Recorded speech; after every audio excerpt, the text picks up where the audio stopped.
বাঘা যতীনের বহুতল বিপর্যয়ের আশঙ্কা এবার হাতিয়ারায় হেলে রয়েছে বেআইনি নির্মীয়মান বহুতলের একটা অংশ ঝুঁকে রয়েছে, হেলে রয়েছে, এমনই দাবি করছেন স্থানীয়রা। প্রকাশ্যে তারা মুখ খুলতে ভয় পাচ্ছেন। হাতিয়ারায় বাগুইয়াটি বা নিউ টাউনের খুব কাছাকাছি এই অঞ্চল, সেই হাতিয়ারাতেও বাঘা যতীনের মতনই বিপর্যয়ের আশঙ্কা তৈরি হয়েছে। একটি নির্মীয়মান বহুতল ঝুঁকে রয়েছে, হেলে রয়েছে, এমনটা দাবি করছেন স্থানীয়রা। এমন প্রকাশ্যে মুখ খুলতেও ভয় পাচ্ছেন তারা। হেরে রয়েছে বেআইনি নির্মীয়মান বহুতল, যে নির্মীয়মান বহুতল সেটা বেআইনিভাবে তৈরি হচ্ছে এমনই অভিযোগ। স্থানীয় বাসিন্দারা তারা প্রকাশ্যে মুখ খুলতে ভয় পাচ্ছে। হাতিয়ারায় হেলে রয়েছে বেআইনি নির্মীয়মান বহুতল, বিপর্যয়ের একটা আশঙ্কা তৈরি হচ্ছে। বাঘা যতীনের মতো এই বিপর্যয়ের আশঙ্কা এবার হাতিয়ারায়, সেখানেও একটি নির্মীয়মান বহুতল, সেটা হেলে রয়েছে, ঝুঁকে রয়েছে, যে কোনো সময় বিপর্যয় ঘটতে পারে এমনই আশঙ্কা। ক্যামেরার সামনে মুখ খুলতে ভয় পাচ্ছেন স্থানীয়রা। বাঘা যতীনের আশঙ্কা এবার হাতিয়ারায়। অয়ন ঘোষাল সরাসরি এই মুহূর্তে আমাদের সঙ্গে হাতিয়ারা থেকে রয়েছেন। অয়ন, কি ছবি প্রথমে একটু দেখতে চাইবো, কারণ বাঘা যতীনে যে দৃশ্য দেখা গিয়েছে রীতিমতো শিউরে ওঠার, আর এখানে হাতিয়ারায় কি অবস্থা, যেখানে বাঘা যতীনের বিপর্যয়ের আশঙ্কা করছেন স্থানীয়রা?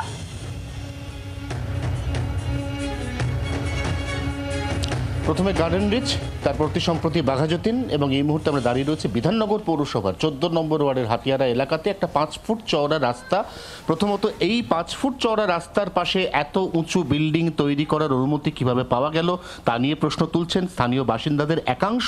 এবং যেমনটা ক্যামেরাতেও দেখা যাচ্ছে, রাস্তার দিকে বাড়িটি সামান্য হেলে রয়েছে। এই অভিযোগ ইতিমধ্যেই পুলিশ এবং পুরসভার কাছে জমা পড়েছিল, এবং সেই খবর সূত্র মারফত জানতে পেরে আজ কয়েক ঘন্টা আগে আমার সহকর্মী এই অঞ্চলে যিনি রিপোর্টিং করেন সৌমেন ভট্টাচার্য, তিনি ঘটনাস্থলে আসেন। তারপর তাকে একটা ভয়ঙ্কর অভিজ্ঞতার সম্মুখীন হতে হয়। আমি সরাসরি সৌমেনকে ডেকে নিচ্ছি এই মুহূর্তে। সৌমেন, তুমি যখন সকালে এলে তখন তুমি এখানে কি পরিস্থিতি দেখলে এবং তারপর কি কি ঘটনা ঘটলো একটু সংক্ষেপে আগে জানতে চাইবো তোমার কাছে। দেখো, একদমই তাই। যে খবর আমরা নিতে এসেছিলাম যে এই সরু রাস্তার মধ্যে এরকম G+4 বিল্ডিং হচ্ছে এবং এই ঘটনা এবং বিল্ডিং হেলে গেছে, এবং সম্প্রতি সময় আমরা যেমনটা দেখেছি বাঘা যতীনে বিল্ডিং ভেঙে পড়ার পর মানুষ কিন্তু আতঙ্কিত, এবং ক্যামেরার সামনে মুখ না খুললেও তারা কিন্তু আমাদেরকে অভিযোগ করে। সেই অভিযোগ পেয়ে তুমি যখন এলে ঘটনাস্থলে, তুমি কটার সময় এলে এবং তারপর কি ঘটলো তোমার সঙ্গে? দেখো, 10:30 থেকে 11টা নাগাদ আমরা এখানে পৌঁছাই, এবং সেই সময়তে আমরা যখন বিল্ডিংয়ের ছবি তুলতে যাই সেই সময় প্রমোটারের লোকজন, বেশ কিছু লোকজন, তারা কিন্তু আমাদেরকে ঘিরে ধরে রীতিমতো কিন্তু ভয় দেখাতে থাকে। এবং তারপরে আমরা এখান থেকে যখন ইকোপার্ক থানা সহযোগিতায় আমরা এখান থেকে বেরিয়ে যাই, এবং এরপরে কিন্তু আমরা যেমনটা খবর পাচ্ছি যে বিধাননগর পৌর নিগমের পক্ষ থেকে ইতিমধ্যেই কিন্তু তাদের লোকজন পাঠানো হয়েছে এবং বিল্ডিংয়ের কাজ সম্পূর্ণভাবে। এবং যখন পৌর নিগমের লোকজন এসছেন তখন যদি আমরা একবারে সরাসরি এই কনস্ট্রাকশন সাইটের দিকে একবার ক্যামেরাটা নিয়ে যাই, তাহলে দেখবো কনস্ট্রাকশন সাইট পুরোপুরি ফাঁকা। অর্থাৎ যে নির্মাণকে কেন্দ্র করে এই অভিযোগ, আমরা একেবারে ঢুকে পড়লাম সেই কনস্ট্রাকশন সাইটের ভেতরে। এই মুহূর্তে আমরা ত্রিসীমানায় কাউকে দেখতে পাচ্ছি না। অর্থাৎ কোথাও না কোথাও যে অভিযোগটা উঠেছে, যে অভিযোগের পরিপ্রেক্ষিতে আমার সহকর্মী সৌমেন ভট্টাচার্য একদম প্রথম সকাল সকাল এসে পৌঁছেছিলেন এই এলাকাতে, সেই অভিযোগ একেবারে যে ভিত্তিহীন নয় সেটা এই আচরণে পরিষ্কার। প্রথমত পৌরসভা, তাদের নেওয়া পদক্ষেপ, পুলিশের নজরদারি, এবং সেই নজরদারির পরই হঠাৎ করে একদম মুহূর্তের মধ্যে গোটা কনস্ট্রাকশন সাইটে সমস্ত রকমের কাজকর্ম বন্ধ। নিঃসন্দেহে আবারও ক্যামেরা বন্ধু তরুণের মাধ্যমে দেখাচ্ছি সেই ছবি। আমরা বাড়ির একদম নিচে দাঁড়িয়ে রয়েছি। মাত্র 5 ফুট চওড়া একটা রাস্তা, তার উপর ডায়াগোনালি G+4 এই কনস্ট্রাকশন, যে কনস্ট্রাকশনটা একেবারে খোলা চোখে বা ক্যামেরার চোখে এই মুহূর্তে জানি না তোমরা কতটা বুঝতে পারছো, দর্শকরা কতটা বুঝতে পারছেন, কিন্তু বোঝা যাচ্ছে যে বাড়িটি সামান্য টিল্ট হয়ে রয়েছে। এই অবস্থায় আবারও একই সঙ্গে গার্ডেন রিচ এবং বাঘা যতীনের অতি সম্প্রতি যে ঘটনা প্রবাহ, তার পরিপ্রেক্ষিতে বাসিন্দারা আতঙ্কিত, তারা ভয় মুখ খুলতে চাইছেন না। আপাতত পৌরসভার তরফ থেকে এই নির্মাণের সমস্ত রকম কাজ এখানে বন্ধ করে দেওয়া হয়েছে। অয়ন, তুমি আমাদের সঙ্গে থাকো। আপনারা দেখছেন এই মুহূর্তে যে ছবি আপনাদের দেখাচ্ছি, একবার দেখুন। বাঘা যতীনে আপনাদের মনেও থাকবে বাঘাযতীনে এখনো পর্যন্ত সেই বাড়িটা ভাঙার কাজ সমাপ্ত হয়নি। ধীরে ধীরে সেখান থেকে জিনিসপত্র, যারা আবাসিক ছিলেন তাদের জিনিসপত্র বের করার কাজ চালু আছে। তাদের মাথার ছাদ নেই, তারা অসহায়। আর ঠিক সেই জায়গায় দাঁড়িয়ে কার দায়, কি হয়েছে, কেন হয়েছে, কার মাধ্যমে হলো, এই প্রশ্নগুলো যখন উঠছে তখন দেখা যাচ্ছে বিধাননগর পুরসভার অন্তর্গত একটি জায়গায় সেখানে এমন একটি নির্মাণ, যে নির্মাণটা বেআইনি আর সেটাও ঝুঁকে রয়েছে। স্থানীয় বাসিন্দারা যখন আমাদের প্রতিনিধি সৌমেন খবর করতে যান তখন রীতিমতো তাকে ঘিরে ধরে থ্রেট দেওয়া হয়, ভয় দেখানো হয়। থানার সাহায্য নিয়ে সেই এলাকা থেকে সে ছবি তুলে তারপর বেরিয়ে যেতে পারে। সেই ছবি আপনারা দেখতে পাচ্ছেন, যেটা ঝুঁকে রয়েছে বাড়িটা। দেখুন এই আশঙ্কা, অর্থাৎ বাঁদিকে, স্ক্রিনের বাঁদিকে যে ছবি আপনারা দেখতে পাচ্ছেন বাঘাযতীনের, যখন তখন ডান দিকের ছবিটা সেই রূপ বদলে দিতে পারে। তার কারণ এখানেও এই নির্মীয়মান বিল্ডিংটা ঝুঁকে রয়েছে। স্থানীয় বাসিন্দারা অত্যন্ত ভীত, সন্ত্রস্ত। তারা ক্যামেরার সামনে কোনো রকম মুখ খুলতে পারছেন না, কিন্তু এই সূত্র মারফত খবর পেয়েই আমাদের প্রতিনিধি সেখানে যান। তারপর ছবি করার সময় তাকে রীতিমতো ভয় দেখানো হয়। আমাদের প্রতিনিধি অয়ন এই মুহূর্তে সেখানে রয়েছেন। অয়ন, বাঘাযতীনের আশঙ্কা সবার মনের মধ্যে রয়েছে, সেই বিপর্যয়ের আশঙ্কা। কারণ এই হাতিয়ারা অঞ্চলে এমন অনেক জায়গা রয়েছে যেখানে যে মাপের রাস্তা থাকা উচিত এই ধরনের বড় বিল্ডিং তৈরি করতে গেলে বা প্ল্যান স্যাংশন হতে গেলে, সেই রাস্তা নেই, সেই মাপের রাস্তা নেই, খুবই গলিগুজি। তার মধ্যেও দেখা যায় এত উঁচু উঁচু নির্মাণ। তো এই নির্মাণ, যে বহুতল নির্মাণ হয়েছে, সেটা ঝুঁকে রয়েছে। স্থানীয় মানুষজন কখনো কাউকে বলতে পেরেছেন?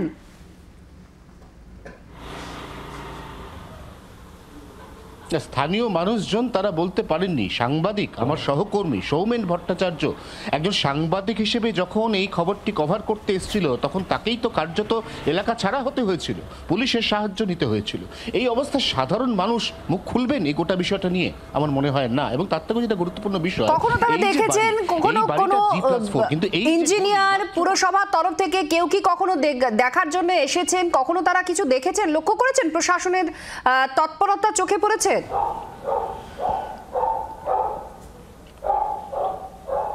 প্রশ্নের উত্তর নিয়ে নেব সৌমেনের কাছ থেকে। সৌমেন, তুমি যে সূত্র মারফত খবরটা পেলে, একাধিক স্থানীয় বাসিন্দা তারা ক্যামেরার সামনে মুখ খুলতে চাননি, এটা যেমন ঠিক, কিন্তু তারা কিন্তু আশঙ্কিত, আতঙ্কিত, এটাও ঠিক। তুমি এরকম কোনো খবর পেয়েছো যে নির্দিষ্ট করে এই যে নির্মাণ, এই নির্মাণকে ঘিরে পুরসভার কাছে, পুলিশের কাছে কোনো লিখিত অভিযোগ বা মৌখিক অভিযোগ কেউ দায়ের করেছেন এখনো পর্যন্ত? দেখো, এই বিষয়ে আমরা যখন প্রথম স্থানীয় কাউন্সিলর 14 নম্বর ওয়ার্ডের তার হাজব্যান্ডের সাথে যখন আমরা যোগাযোগ করি, তিনি পুরো ওয়ার্ডটা দেখেন। তিনি প্রথমে কিন্তু যেমনটা জানিয়েছিলেন যে আমার কাছে একটি নির্দিষ্ট অভিযোগ এসছে, আমি বারংবার কাজটা বন্ধ করার কথা বলেছি, কিন্তু কোনো একটা শক্তি তাদের এখানে কাজ করছে এবং তারা রীতিমতো শক্তি। কাউন্সিলর বলছেন কোন একটা শক্তি কাজ করছে। কাউন্সিলর বলছেন, কাউন্সিলর মানে যিনি এখানে কাউন্সিলরের হয়ে এই গোটা ওয়ার্ডের পরিচালনার ভার যার হাতে রয়েছে, তিনি নিজেই বলছেন কোন একটা শক্তি কাজ করছে। হ্যাঁ, তারপরে কিন্তু তার কথা শোনা হয়নি এবং সেই মতো কিন্তু তার সাথে আমাদের কথা হয়। এবং তারপরে যখন তার সাথে আমরা কথা বলি যে তার ইন্টারভিউর ব্যাপারে, তিনি বলেন যে আজকে তার সময় দেওয়ার সময় নেই, কিন্তু শনিবার দিন আগামীকাল তিনি কিন্তু সময় দেবেন এবং ইন্টারভিউ দেবেন। এবং পরবর্তী ক্ষেত্রে আমরা যেমনটা দেখি, যে কথাটা তুমি বারংবার বলছো, আমরা এখন খবর কভার করতে আসছি, প্রমোটারে কিছু লোকজন যারা ঘেরাও করে কিন্তু বিক্ষোভ দেখাতে থাকে।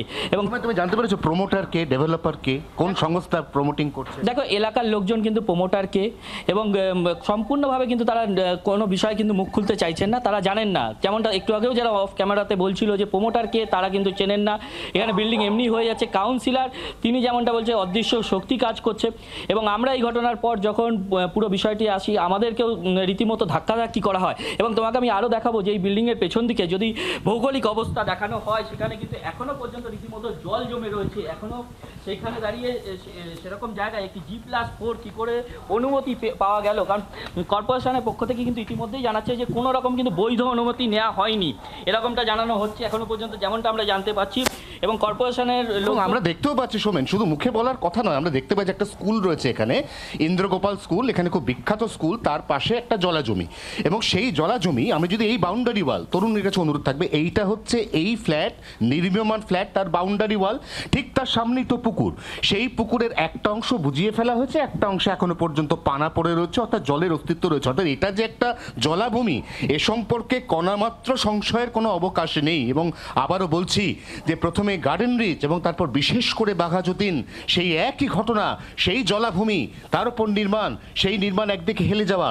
বাঘাযতীনের ক্ষেত্রে প্রমোটার নিজে একটা বড় বেচাল চেলে ফেলেছিলেন, তিনি একটা অন্য সংস্থাকে নিয়ে এসে লিফট করাতে চেয়েছিলেন। এখানে তো বিল্ডিংয়ে কোনো বাসিন্দা আসার আগেই এই বিল্ডিংয়ের যে কনস্ট্রাকশন মেথড, তার অ আ ক খ কিচ্ছু ফলো করা হয়নি। এবং সেই সংবাদ যখন জি 24 ঘন্টার কানে আসে, যখন জি 24 ঘন্টার সাংবাদিক তিনি নিজে ঘটনাস্থলে আসেন, তাকে কার্যত এলাকা ছাড়া করে দেওয়ার মতো চাঞ্চল্যকর অভিযোগ উঠছে এই মুহূর্তে।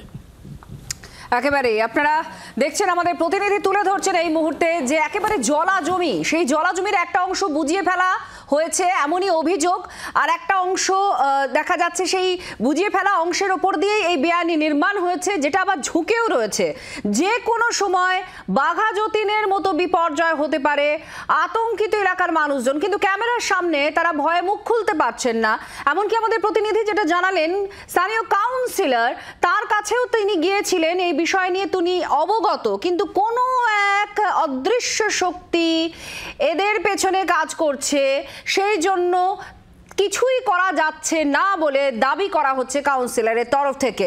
আপনারা দেখছেন দুটো ছবি, দেখুন একটা সম্ভাবনার জায়গা তৈরি হচ্ছে বিপর্যয়, সেটা হচ্ছে হাতিয়ারাতে, যেখানে এরকমই একটি বেআইনি নির্মাণ তৈরি হয়েছে জলাজমি ভরাট করে, আর সেটা ঝুঁকেও রয়েছে।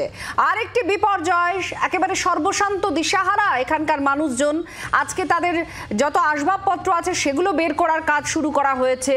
বাড়িটি কিভাবে হেলে পড়ে, ঝুঁকে পড়ে, নিচের তলার অংশ ভেঙে যায়, আর তার অন্যতম কারণ প্রমোটারের বেআইনি নির্মাণ। সে লিফটিং করতে যাচ্ছিল, কারণ বাড়িটি ঝুঁকে রয়েছে, সেটাকে লিফটিং করে ঠিক করতে গিয়ে একটা বড় বিপর্যয় হয়ে ওঠে।